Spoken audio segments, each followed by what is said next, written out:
What's up, guys? Welcome back to another episode of A Place for Humans podcast, and welcome back to another beautiful day on Earth. I'm glad that you're here and safe and alive. Today's episode, I don't know what I'm gonna talk about today. I just clicked record. We're just gonna roll with the punches, as someone somewhere once said. And before we get into the podcast, I would like to just give you a quick little message from our sponsors over at Skillshare. Please make sure to sign up for Skillshare if you're interested in learning anything new. Here's the ad. See you guys in a minute. You ever just walking through nature and you just stop and you think, I don't know how I got here or what I'm doing as a human being in this planet Earth, but I could really use some skills. Well, Skillshare.com's got you covered. Skillshare is a website full of different courses that teach you all kinds of things, from tarot reading to how to do your taxes. I've been using Skillshare now for the last year, and I can confirm that I can nearly levitate. I can tell you were walking around with no skills.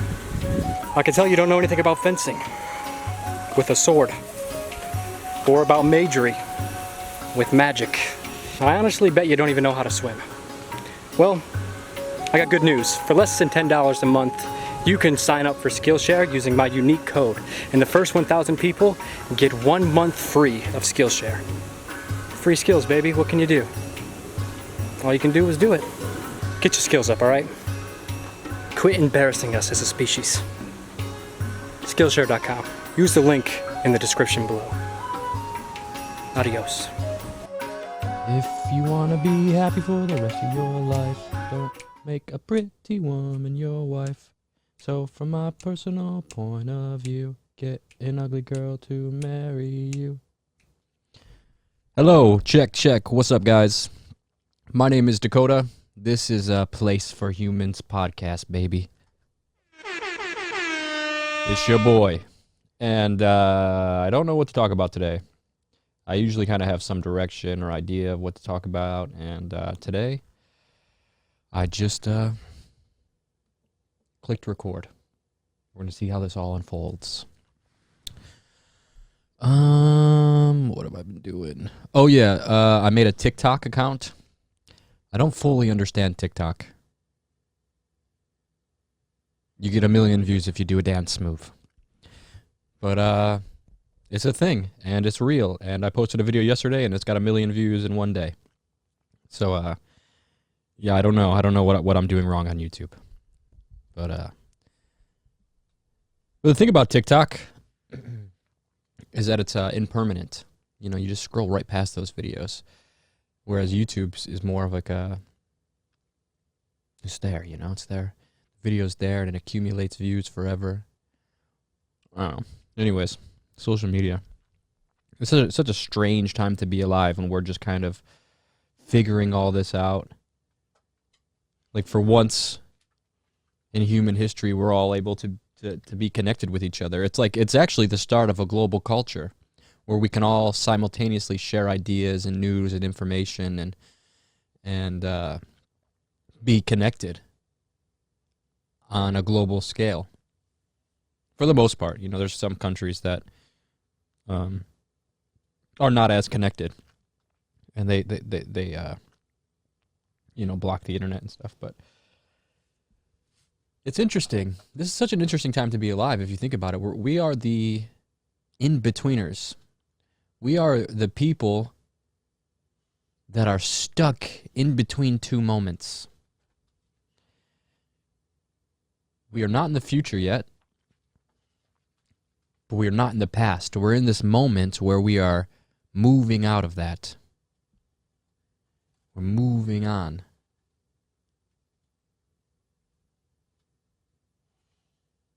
Yeah, it's weird. I don't know, where is all of this going? Where are we going? Like, what are we doing? It's so unconscious. Hold on, I gotta yell at my dog real quick. His name's Lumpy. Lumpy! Go lay down, you big beast.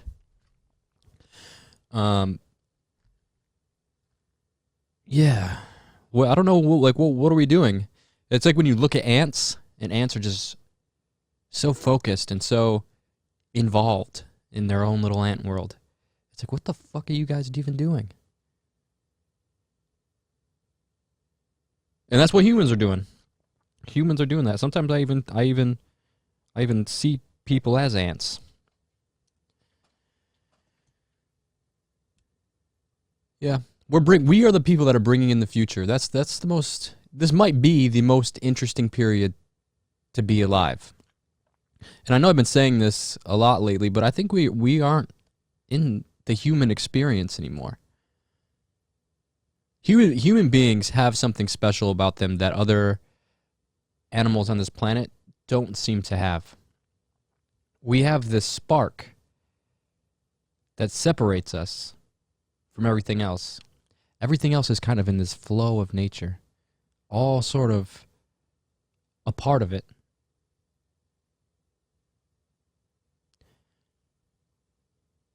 But us, we don't seem to belong here.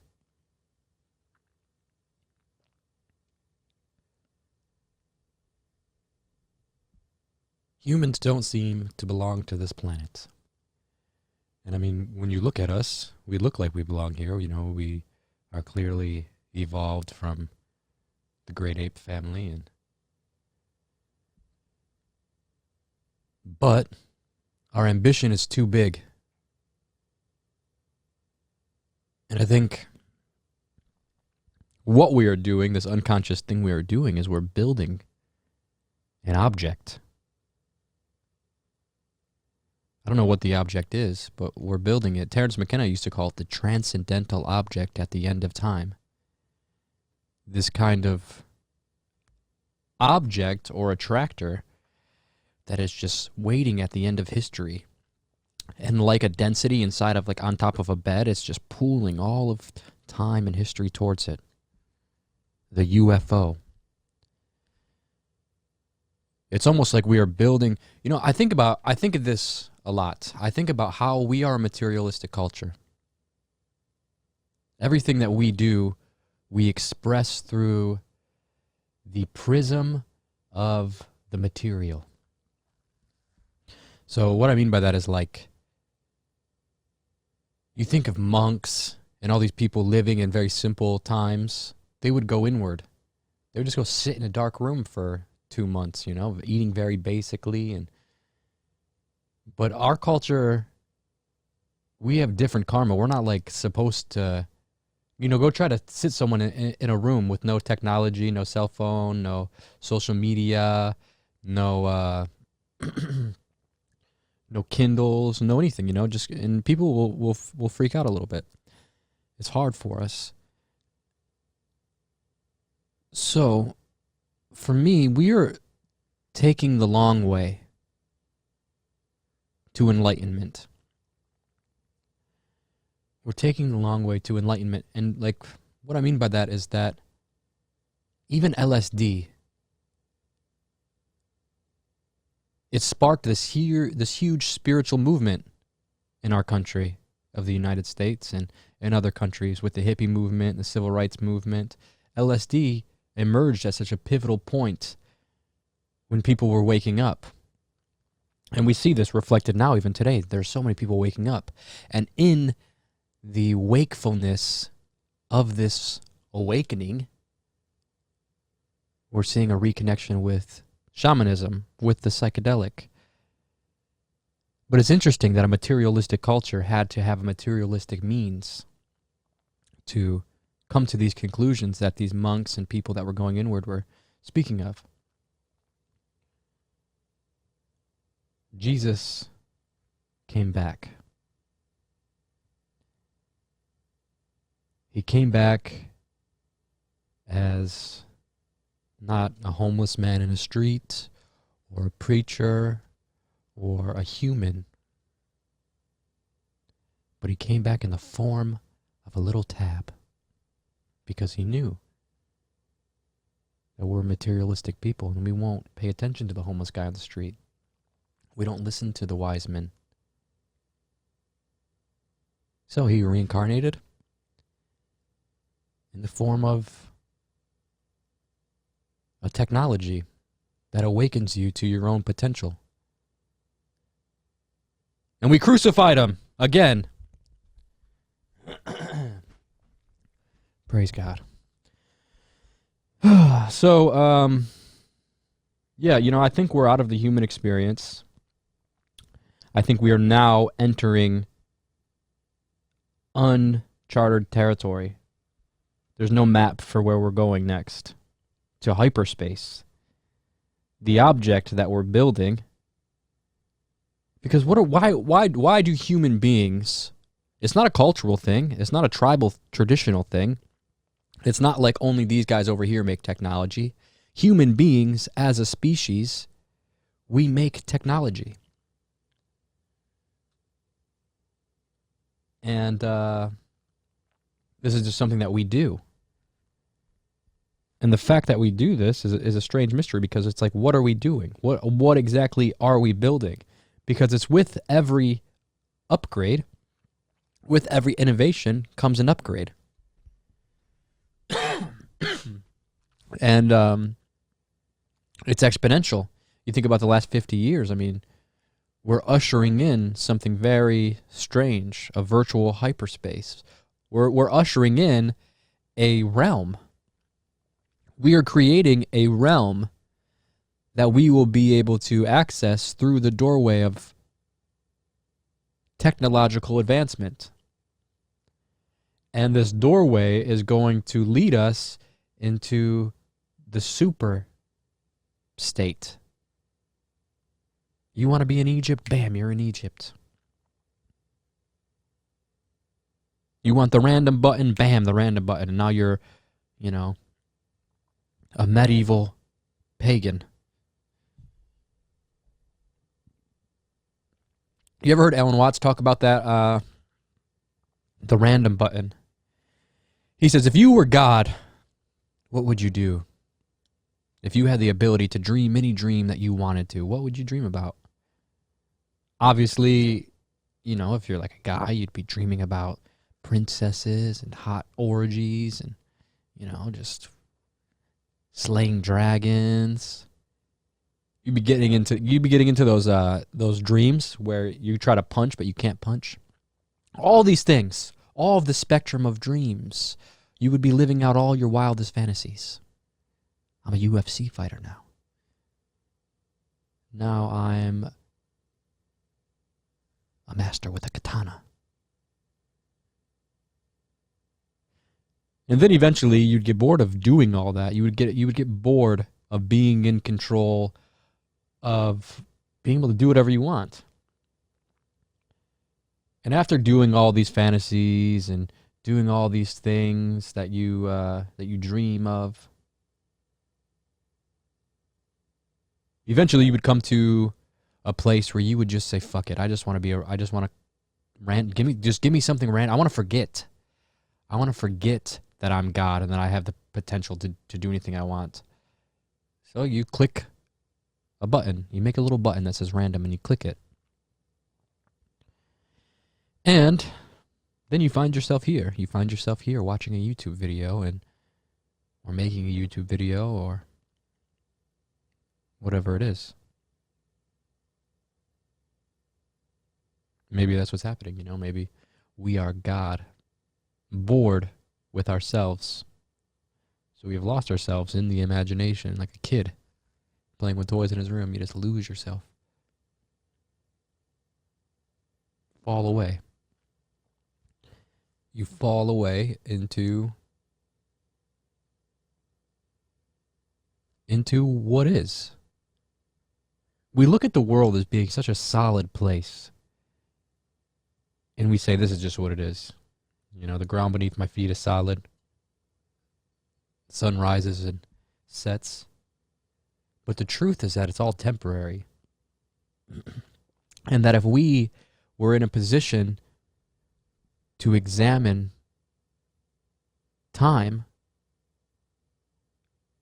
from outside where we are examining it from, then we would see that it's not actually solid. And that this is not actually what we think it is.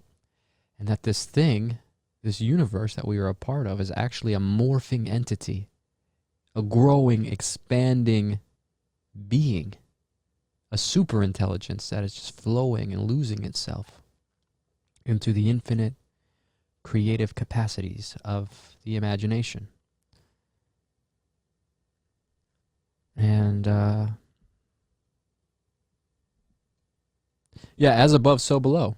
As above, so below. We have the ability to do that too. And we are doing it every time we choose anything.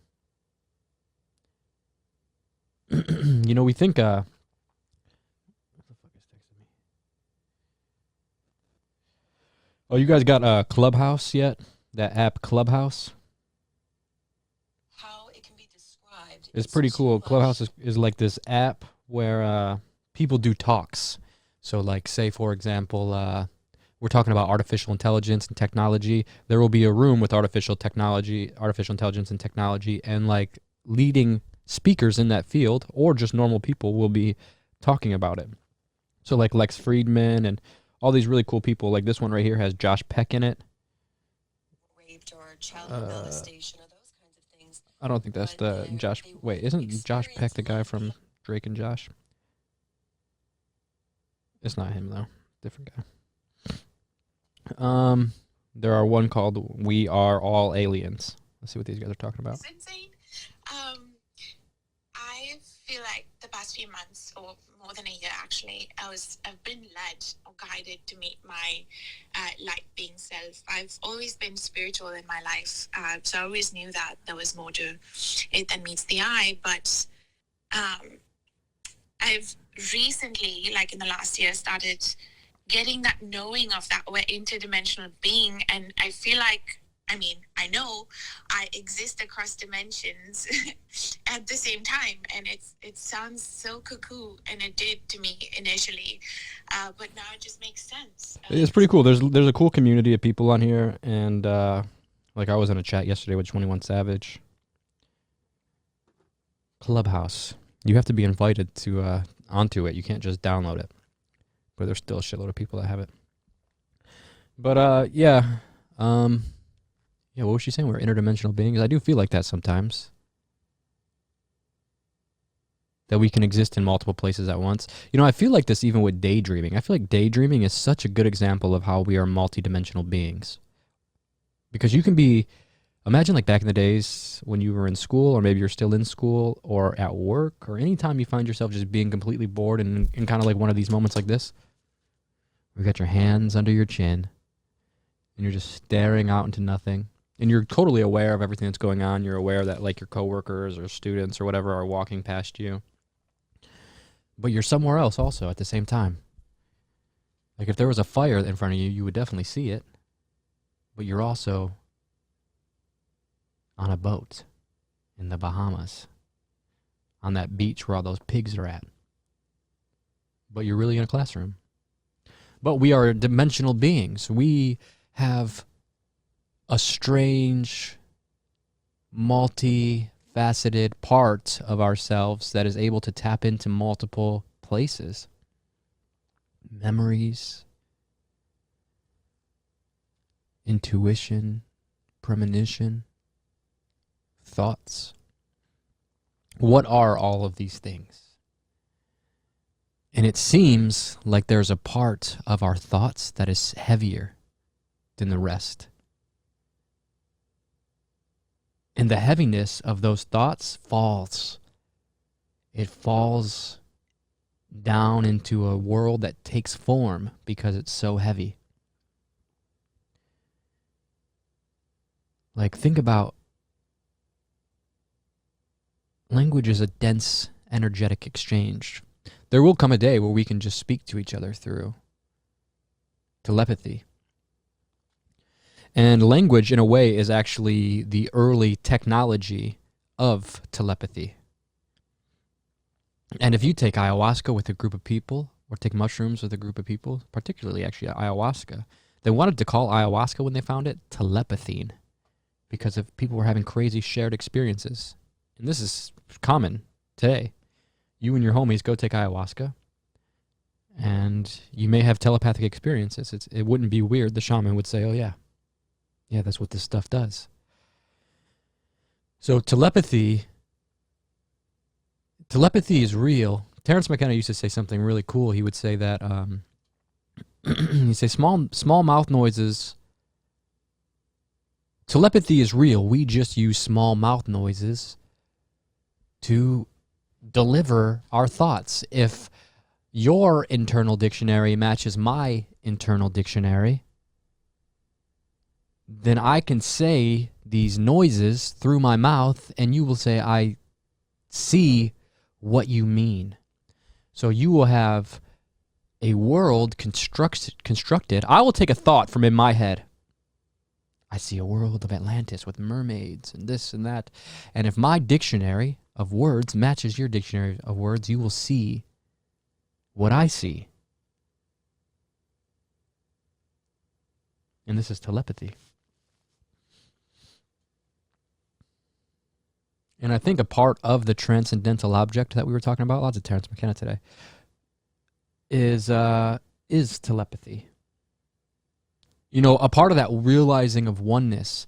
That's why like people like Neem Karoli Baba and these sadhus, these holy people, Jesus, Muhammad, how they had these powers was because they were beyond time. When you realize a oneness, or when you're on a psychedelic and it brings you to a place beyond time, you see everything's happening at once. You can see the traumas of your past, and through seeing these traumas of your past from an outside perspective, you can say, oh my God, like, now I understand. I see it. Instead of drowning in it, I see it. And you can heal from seeing it in a new perspective or seeing it in a more evolved way. Your traumas. So for me, that's what I think these guys are doing. Some of these yogis, they're not living in the ego, which attaches your thoughts into a chain. And this chain of thoughts creates the illusion of moments. And this illusion of moments creates this fantasy of time, which creates the suffering of what's going to happen or what happened. And it creates identity.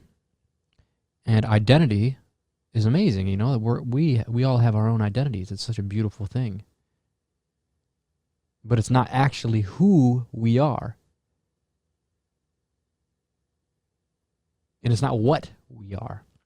It's just something that's happening to us. And this is a very important distinction that I gathered on my little spiritual path, is that it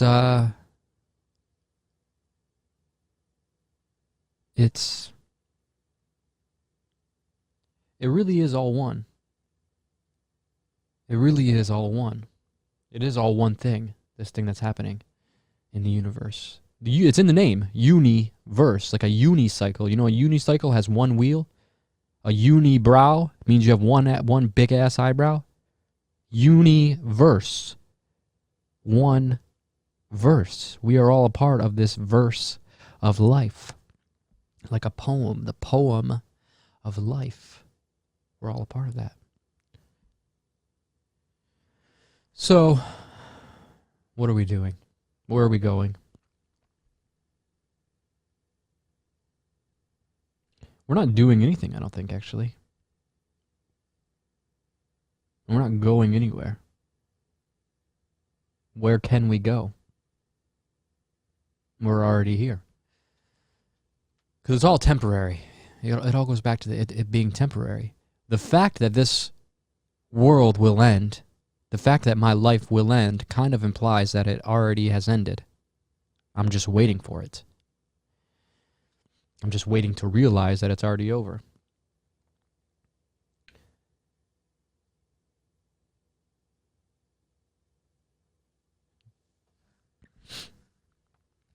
Yeah, I don't know. It's all crazy. It's all crazy to wake up here on this planet, having no idea. It's the reason I believe in God, actually. And I don't believe in God in the kind of way of like Jesus and the guy in the beard, or like someone that's going to send you to hell, or someone that I don't even think it's someone that cares about what you do. It's just the spark of life. To me, that is God. Nature. This thing that is happening. It's such a mystery, and it's such an intelligent mystery that I feel like God is a good word for it. And I feel like it is aware. I don't think it cares, because I think like who you have sex with and all this stuff, like if you're gay or if you're not gay, or if you have tattoos or any of these like weird sort of things that you find the church preaching against. I don't think God cares about that kind of stuff. That's all human stuff. Humans care about that kind of stuff. Your dog doesn't care about that kind of stuff, so why would God care about that stuff? That's a human thing.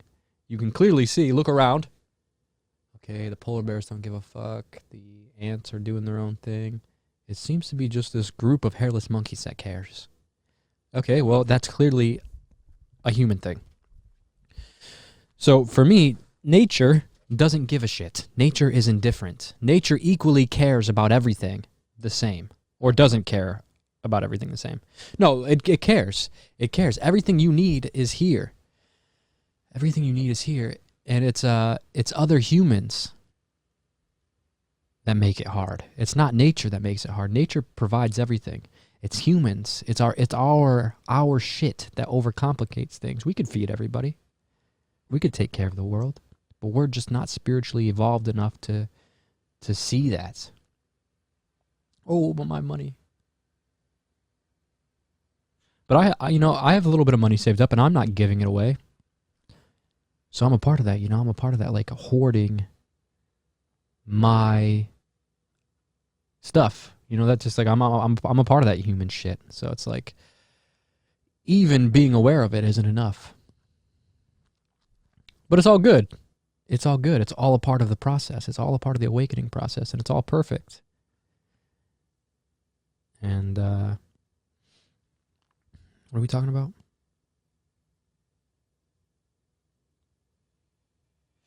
Check out this. I bought a kalimba. This is a little instrument.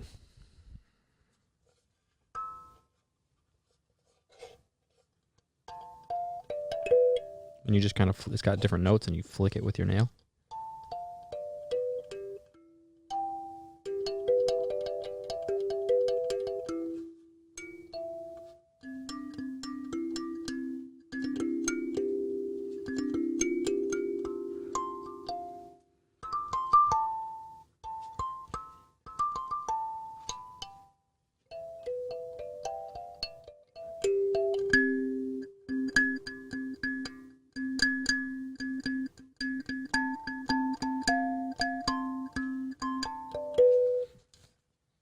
Kalimba. But yeah, I don't know why I can't stop thinking about this stuff. It's just, life is so strange, and I don't know why you want to spend your time thinking about stuff that's so stupid. Like, think about the mystery. It makes life so like, what the fuck is going on? And it's almost hard to not like people when you're in that space of like, what the fuck is going on? Like, if someone's being a dick to you, it's just like, hold on. Like, dude, hold on a second. Like, what the fuck is going on? How did you get inside of that body? Because I'm in this one, and I don't have any clue how I got here. So, like, let's just take a breath for a second. Like, I know you want to be mad that I have a nose ring, or that, I don't know, what do people say about me? They say I appropriate cultures because I travel. Let's just like take a break for a second and say, what the fuck is going on? I got that comment today. I got a comment today. Someone said, what did they say? They said, what the fuck did they say? They said something about me smoking the toad. They were like, stop appropriating cultures and disrupting traditions. And it's just like what the fuck is happening? where we are now in a time where people are like, don't, and it's only Americans, and it's usually people that have no tie or anything to these cultures that they're trying to gatekeep. Like if you go to Mexico or you go to any of these cultures that people say, people don't even say this, it's like a few people, but they're just super loud. Visiting a place is not appropriating the culture. Enjoying a culture is not appropriating it. Doing something is not appropriating. Like if you go to Mexico and you buy a sombrero, you're not appropriating the culture. If you want to talk about cultural appropriation, then we can talk about St. Patrick's Day. We can talk about Easter. We can talk about Christmas. But you guys don't want to talk about that because you're more interested in keeping people away from, I don't know, exploring the world, exploring the capacities of human expression. You know, I bought a bag,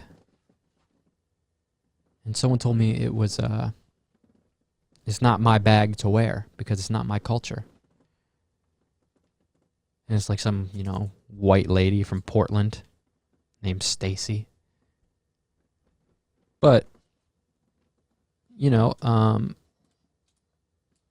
a way, these people are hurting the cause that they're trying to protect. Like, I understand protecting cultures. We have a duty to secure some of these cultures. The Shibibo tradition, like this beautiful hand sewn tapestry that's behind me, that's lighting up. This is made by a Shibibo woman in Peru, and I paid a bunch of money for it. And of course, she's happy to share all this stuff with me. And I want this culture to remain, it's a beautiful culture. The Shibibos have such wisdom of the jungle and such wisdom of the plants. And, the more we go and cut down the trees, the more that we pay these people to come into the cities, and we destroy their cultures. And, for me, I don't know, I just don't look at it that way. I feel like supporting them, buying their art crafts, sharing the things you learned from them, this is what it means to be human.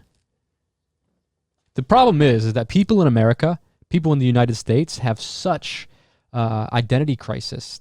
They have such issues with who they are. They can't make sense of their anger.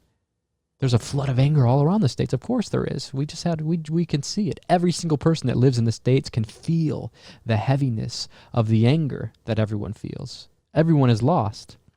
So naturally, you get all kinds of just like woke, social justice warrior, pointless battles. Not all of them are pointless. Some of them are very worth fighting for. But some of them are just so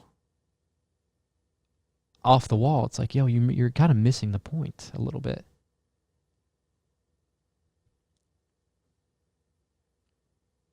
Yeah, I don't know. And maybe I say that because I'm me and I like to travel and I like to go and immerse myself into different traditions and different cultures and really get to meet people that live a different life than me.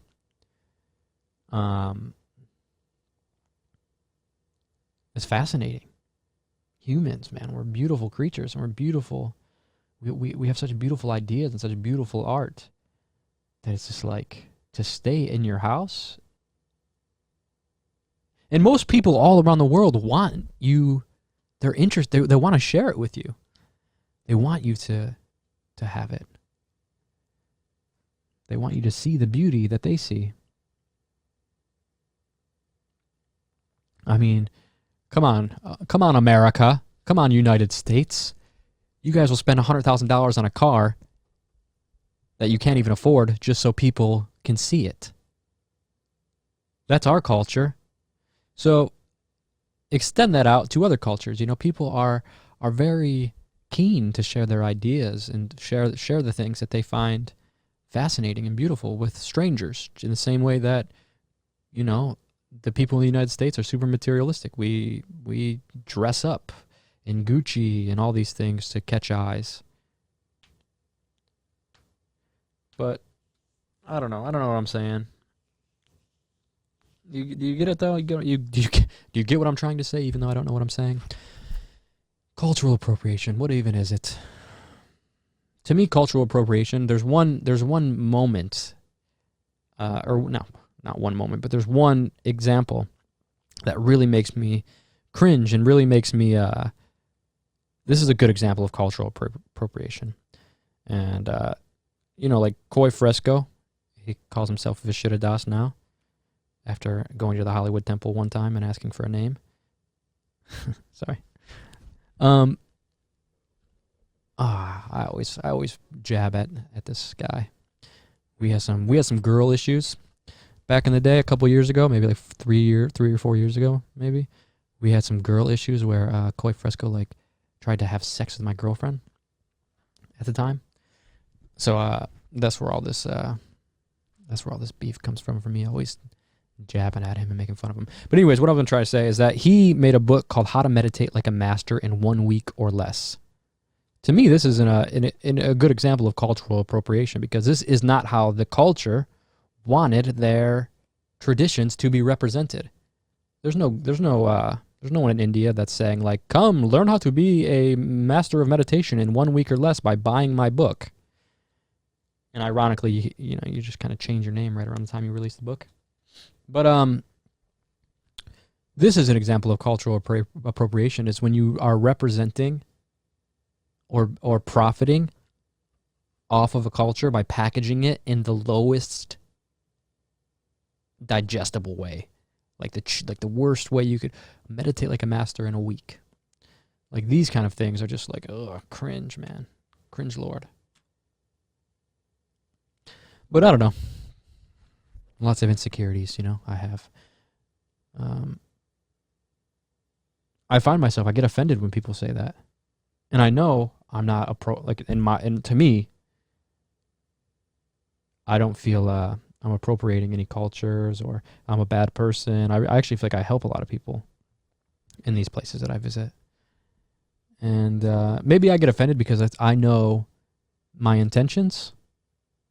And to have strangers on the internet just overgeneralize you is such a strange position to be in. But, you know, here we are. Here we are. Another episode of A Place for Humans, where I have a mental breakdown live. Live from the psychedelic cellar. Dakota of Earth has a panic attack and goes to the hospital.